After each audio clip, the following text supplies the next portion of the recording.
Hi everyone, Russo here again. Today I found something to show you guys. And I wasn't sure last time what I was going to show, but I did find something. So I'm just going to give you a bit of backstory. We've had a cherry tree in our backyard for probably over 10 years now. And most of the years that it bloomed, there were a lot of insects and insects on the branches and leaves and inside the cherries that grew. And we tried to spray it with a bunch of different things, tree formulas, like fruit tree formulas. And after several years passed, we decided to just cut it down. And so my dad cut down about half of the tree, and there was maybe around 3 feet left of the trunk. And it was there for a few years, just kind of got forgotten about.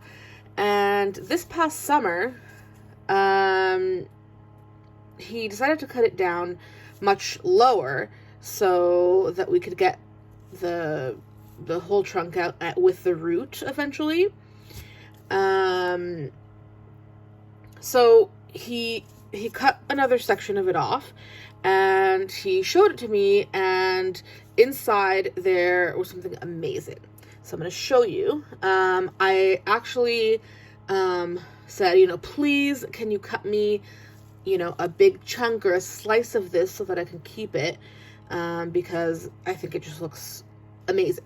So this is part of the trunk of the tree. So it's kind of thick. Can't really get the whole thing in there, but it's I don't know, maybe 2-3 inches thick. So this is a cherry tree. I'm not sure what kind of cherry tree specifically, but the interesting part about it, I'll show you now, is this. So you can see straight through it.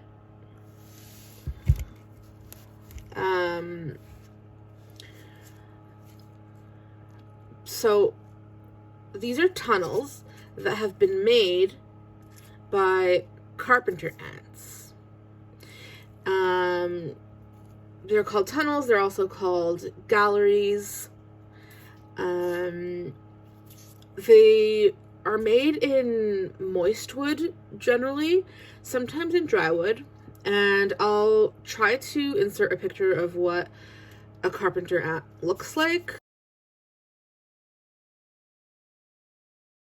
for reference, but if there's no picture, then I have no idea how to do it.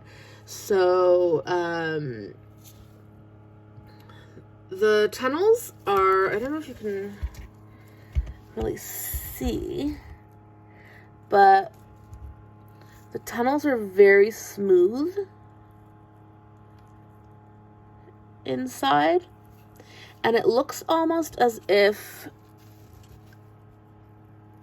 it's been gone through with sandpaper. You can really see right here. And it doesn't look this dark in reality. It's very light wood inside, but just because of the shadows. I don't know if I can, let me see if I can bring the light a little bit closer in there.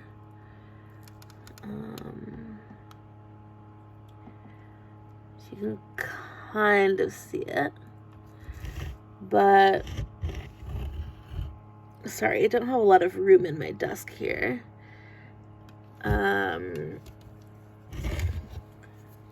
So, yeah, it looks like it's been sanded down with sandpaper.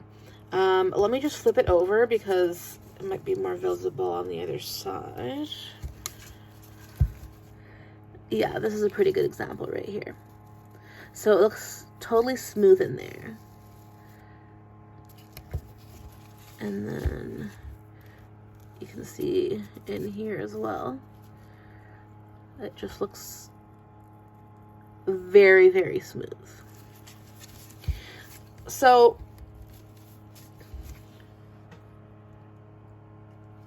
there's no debris or anything left behind, as you would see if a termite had been there. So that's a clue as to what insect has been in here.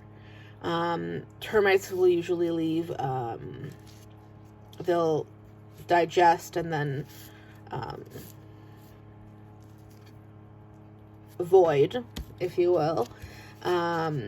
Whereas carpenter ants will kind of gnaw through the wood and leave almost like a sawdust behind.